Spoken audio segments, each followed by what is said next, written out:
I find like if she has more freedom going back home, like if she's gonna be able to escape all this sacrifice she's made in the United States.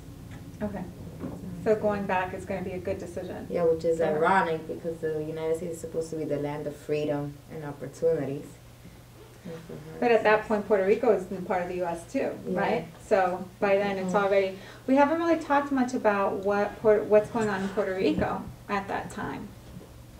What are they really? This idea of really going back to the land, is that really what they're going to find when they go back? How many of you? Well, I was not in Puerto Rico in the 1950s either. But what you know of Puerto Rico? And we really start. I have this. Because we didn't read a lot of history of Puerto Rico at this time, and I have this documentary, and I don't think we'll have time to watch all of it, but we might watch a little clip of it about what's going on in Puerto Rico in the 1950s, after World War II. Wasn't there a lot of development, hotel development and resorts? Roads and bridges. Yeah, boat bridges. It's that Preda or something like that. Was that around that time period? That was a little bit earlier, right? I think that the Preda was a little bit, it was in the 40s.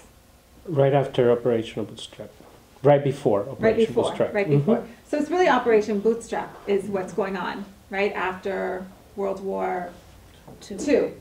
And so it's all industrialization and overdevelopment of the island. So this idea, so what I find very interesting about a lot of this literature, this idea of going back to the land, they're not going to get it when they go back to Puerto Rico either, because that's no longer really what, I mean, of course you can go into parts of Puerto Rico where that haven't been really developed. But for the most part, Puerto Rico has been overdeveloped. Mm-hmm. Yeah.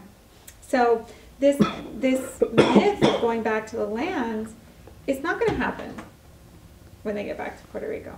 So this idea of working, the way they're working in factories here is I always find that interesting when I read this place. It does make you wonder then, how do you understand the ending of the play? If certainly the author knows what's going on in Puerto Rico. So the idea of going back to the land, is that even a possibility?